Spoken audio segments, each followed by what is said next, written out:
In 1935, agricultural authorities introduced cane toads into Queensland's sugarcane fields to eradicate native scarab beetles. The beetles went untouched, while the toads rapidly multiplied, expanding across thousands of square kilometers and triggering one of the most severe ecological crises in the nation's history. For decades, every attempt to halt their spread collided with the same biological reality. Whenever an apex predator, a goanna, quoll, or freshwater crocodile, ingested a toad, the animal succumbed to cardiac arrest within minutes. The scenario repeated itself across biomes until the invasive amphibian appeared invulnerable. Then, along a pond margin in the Northern Territory, researchers observed an unexpected interaction. As thousands of metamorphed toads emerged from the water, native meat ants were waiting along the shoreline. The ants launched immediate attacks, pinning the juvenile toads and dismembering them on the mud. The critical factor lies in biochemical vulnerability. Lethal cardiotoxins that neutralize a crocodile have virtually no physiological effect on an invertebrate. Native frog species adapted to this terrestrial threat over millions of years, whereas the invasive cane toad possessed no evolutionary defense against it. Consequently, researchers began concentrating local ant populations along these critical emergent zones, with results far more substantial than anticipated. I'm Ambrose Wild. Stay with me, because the precise mechanics behind this control method are far more complex than initial reports suggested. The fundamental question is physiological. Why does cane toad toxin cause rapid mortality in snakes, monitor lizards, carnivorous marsupials, and crocodilians, while native ants remain unaffected? Vertebrates rely on a centralized cardiovascular system, closed nervous system, and pulmonary respiration. The toad's bufotoxins target cardiac sodium-potassium pumps, halting vital organ function simultaneously. Invertebrates lack this physiological architecture. Lacking a closed circulatory system or identical transmembrane targets, the toxin registers as little more than a mild chemical deterrent to a foraging meat ant. Furthermore, juvenile toads are not inherently less toxic than adults. Cardiac glycosides are present across every developmental stage, from egg mass and tadpole to metamorph and adult. Although smaller individuals carry lower total volumetric doses, the toxin remains fully active. If the chemical defense posed a threat to the ants, foraging intensity would decline following initial exposure.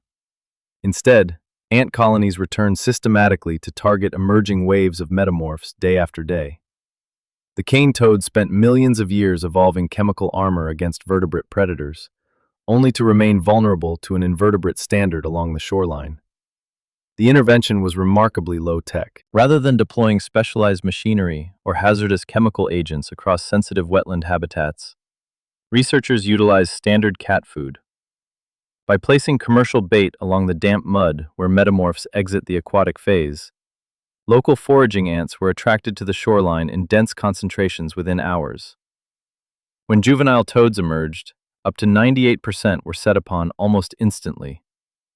Rather than introducing a foreign biological control agent, researchers simply manipulated existing native predation pressure. To understand how the cane toad achieved such dominance, one must look at human introduction. When an invasive species establishes a continental foothold, human transport is almost always the vector. Following their 1935 release in Queensland, toads encountered a landscape devoid of specialized predators, offering unlimited breeding sites and high fecundity. Distribution tracking documents the rate of expansion. During the 1930s, the invasion front advanced roughly 10 kilometers per year. By 2015, across regions of the Northern Territory, the front was moving upward of 60 kilometers annually. Managing a population that resists chemical control, produces tens of thousands of eggs per clutch, and accelerates across terrain, requires targeting its point of maximum physical vulnerability. For the cane toad, that vulnerability occurs immediately following metamorphosis. As tadpoles complete their transition, thousands of metamorphs emerge simultaneously along narrow shorelines. Soft-bodied, slow, and roughly the size of a fingernail, these juveniles are restricted to the saturated mud interface to prevent rapid desiccation. This spatial constraint funnels an entire generation across an exposed, 2-meter strip of mud during daylight hours. Native meat ants exploit this concentration through collective foraging tactics. Upon making contact, an individual ant latches onto the soft tissue of a metamorph. The resulting thrashing motion generates ground vibrations that recruit additional ants within seconds. Dozens of mandibles anchor the juvenile to the substrate. Lacking defensive venom or complex hunting strategies, ants rely entirely on mechanical force, against which a newly emerged toad has no physical counter. Quantitative field tracking confirms the severity of these encounters. Over 50% of metamorphs attacked on the shoreline are killed instantly.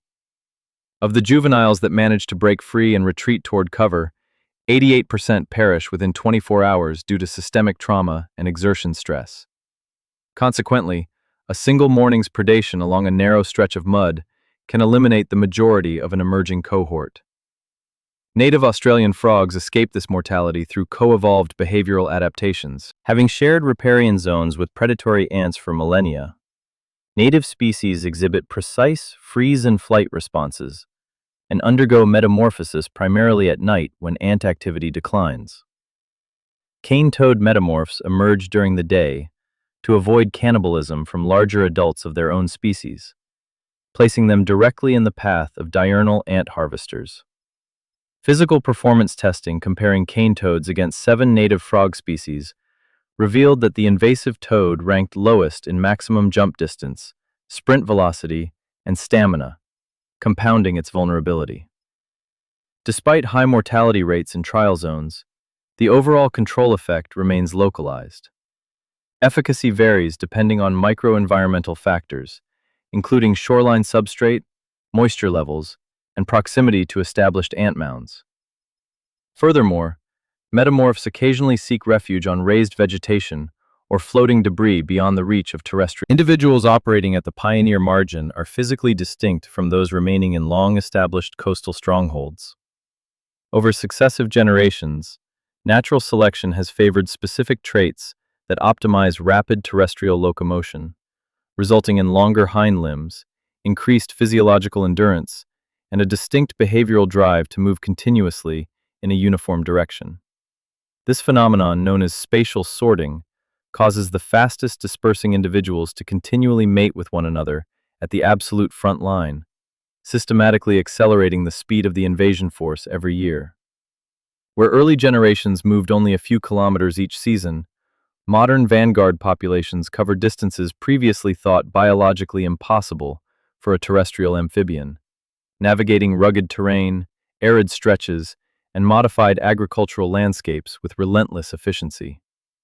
As these high-speed pioneer units enter untouched watersheds, the ecological impact on local fauna is immediate and devastating. Native apex predators, having evolved in isolation without prior exposure to cardiotoxic prey, treat the incoming amphibians as an abundant new food source, with fatal consequences.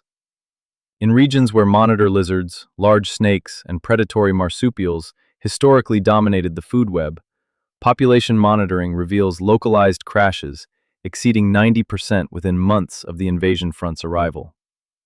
The loss of these top-tier predators triggers unpredictable trophic cascades throughout the surrounding ecosystem. With primary predators abruptly removed, populations of smaller prey species, including rodents, small reptiles, and ground-nesting birds, experience sudden fluctuations, disrupting established ecological balances that maintain structural stability for millennia. The collapse of local predator networks underscores the profound threat posed by an introduced organism carrying an unbreachable chemical defense against vertebrate anatomy. Despite these severe ecological disruptions, field biologists monitoring the advancing front began documenting subtle signs of natural behavioral adaptation among select native species. In certain isolated river basins, surviving populations of black snakes and predatory birds demonstrated rapid behavioral shifts, either learning to avoid the invasive amphibians entirely or developing specialized consumption techniques to bypass toxic glands located behind the animal's head. Crows and raptors, for instance, have been observed flipping the amphibians onto their backs to consume only non-toxic internal organs and abdominal muscle, leaving lethal parotid glands untouched on the ground. Simultaneously, genetic tracking suggests that certain native predator species with high reproductive turnover are undergoing rapid microevolutionary selection, favoring smaller jaw sizes that physically prevent them from swallowing large, fully adult specimens capable of delivering a fatal dose of cardiotoxins. These incremental natural adaptations provide a critical glimmer of ecological resilience, illustrating how native food webs gradually begin to contest an invading species over extended biological timeframes. However, because natural selection operates on a generational scale, biological adaptation alone cannot keep pace with the swift, human-facilitated movement of invasive populations into fragile new environments. This fundamental disparity between rapid invasive expansion and slow native adaptation forces environmental managers and field scientists to seek novel, active intervention strategies that combine ecological manipulation with targeted behavioral conditioning. Rather than relying solely on physical barriers or mass eradication campaigns, which have repeatedly proven ineffective across vast, remote wilderness areas, researchers are now exploring methods that exploit the invasive species' own biological habits, reproductive cycles, and environmental dependencies against it. By analyzing the precise physiological limits and spatial movements of both invasive populations and native fauna attempting to survive alongside them, field management programs are transitioning away from brute force suppression towards sophisticated, ecologically integrated strategies designed to suppress the invasion front while giving native ecosystems time needed to adapt. To counter an invasive force that adapts to its environment faster than conventional removal methods can handle, conservation scientists have shifted focus toward innovative psychological and biological interventions. One of the most promising management breakthroughs involves conditioned taste aversion, a technique designed to train native predators to recognize and avoid toxic species before the advancing front arrives. By deploying low-dosage, non-lethal bait containing tiny traces of toad tissue combined with a temporary nausea-inducing agent across high-risk corridors, field teams condition local populations of monitor lizards, quolls, and northern native carnivores to associate the smell and taste of the amphibian with acute illness. When the actual wave of invasive toads eventually washes through the area months later, preconditioned native predators actively avoid them, drastically reducing mortality rates and preserving the structural core of the local apex predator network. This proactive training approach demonstrates that modifying native predator behavior ahead of an invasion can be far more effective at preventing ecosystem collapse than attempting to eradicate an established invasive population after the fact. Simultaneously, geneticists and molecular biologists are developing advanced biological controls that target reproductive vulnerabilities and physical development of the invasive species itself. Researchers are investigating species-specific pheromones that dictate social gathering and mating behaviors around aquatic breeding sites. By synthesizing these chemical signals, field management teams can construct artificial traps that lure adult toads away from natural water bodies or concentrate tadpoles into isolated collection zones where they can be systematically removed without impacting non-target aquatic organisms. Another cutting-edge avenue of research focuses on targeted gene editing and RNA interference technologies aimed at disrupting key physiological processes specific to the invasive amphibian, such as altering developmental timing or suppressing cardiotoxin production in future generations. While these genetic technologies remain subject to rigorous laboratory testing and regulatory evaluation to prevent unforeseen ecological consequences, they represent a fundamental shift toward hyper-targeted biological management. In addition to scientific and technological measures, community-driven eradication initiatives have emerged as a vital line of defense in urban, suburban, and rural agricultural zones. Across local townships and rural properties, volunteer organizations and community groups organize regular collection drives, manually removing metric tons of invasive amphibians from local parks, drainage systems, and property boundaries each year. These ground-level efforts demonstrate how public engagement can effectively suppress local population densities, particularly around isolated water points during dry seasons, when animals are forced to congregate in predictable, accessible locations. While manual collection cannot realistically eradicate the species on a continental scale, it creates critical buffer zones around populated areas, protects domestic animals, and significantly reduces localized pressure on urban wildlife habitats. Furthermore, these grassroots initiatives provide valuable, real-time observational data for research institutions, tracking micro-shifts in population density, seasonal movement patterns, and local breeding success. The combination of high-tech biological research, proactive ecological training, and organized public participation reflects a modern, multi-tiered approach to invasive species management that acknowledges the complexity of the challenge. Managing an established invasive species is rarely about achieving absolute eradication. Rather, it requires creating a sustainable balance where native species are equipped to survive alongside the invader, while human intervention continually suppresses the overall speed and density of the invasion force across vulnerable ecosystems. As environmental agencies and scientific institutions evaluate nearly a century of management efforts, the fundamental lesson of the cane toad invasion extends far beyond the borders of a single continent. What began in 1935 as a well-intentioned but poorly researched agricultural intervention has evolved into one of the most defining case studies in modern conservation biology, illustrating the immense dangers of introducing non-native species to solve complex ecological problems. The story of the cane toad serves as a stark historical warning against attempting to shortcut natural ecosystem dynamics through quick-fix biological introductions. Every modern protocol governing international biosecurity, species translocation, and ecological risk assessment now carries the imprint of the catastrophic decisions made nearly 90 years ago in the sugarcane fields of Queensland. Today, strict quarantine measures, rigorous environmental impact studies, and predictive computer modeling are mandatory before any biological control agent is even considered for release, ensuring that humanity does not repeat miscalculations that allowed a single amphibian species to overrun half a continent. Beyond regulatory reform, the long struggle against the cane toad has fundamentally reshaped our understanding of evolutionary biology and ecological resilience. Rapid morphological and behavioral shifts observed in both the advancing invasion front and surviving native fauna have demonstrated that evolution can unfold over decades rather than millennia when species are subjected to intense selective pressures. Scientists now recognize that ecosystems are not static entities that collapse completely when disrupted, but dynamic systems capable of reorganization, adaptation, and eventual stabilization over time. While native wildlife may never fully return to its pre-invasion state, the gradual emergence of toad-smart predators, native invertebrate pressure, and adapted species proves that natural food webs possess an inherent capacity to adjust to even the most formidable ecological disruptions when given sufficient time and targeted management support. Looking toward the future, the ongoing battle against invasive species relies on a synthesis of ecological humility and advanced scientific innovation.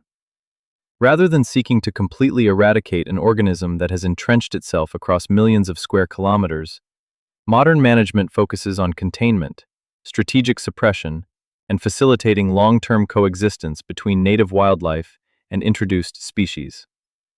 By combining targeted interventions, such as native meat ant management along critical breeding shorelines, conditioned taste aversion for vulnerable apex predators, and community-led suppression programs, scientists are establishing a sustainable blueprint for mitigating the impacts of biological invasions worldwide. The cane toad's journey from an agricultural pest control experiment to a dominant continental force highlights the profound power of natural selection and the complex interconnections that define life on Earth. Ultimately, the story reminds us that true ecological stewardship requires a deep respect for natural systems, an ongoing commitment to scientific discovery, and the understanding that managing our planet's biodiversity is an evolving, long-term responsibility. I'm Ambrose Wild. Thank you for watching, and join us next time as we continue to explore the fascinating, complex, and often surprising stories that shape the natural world.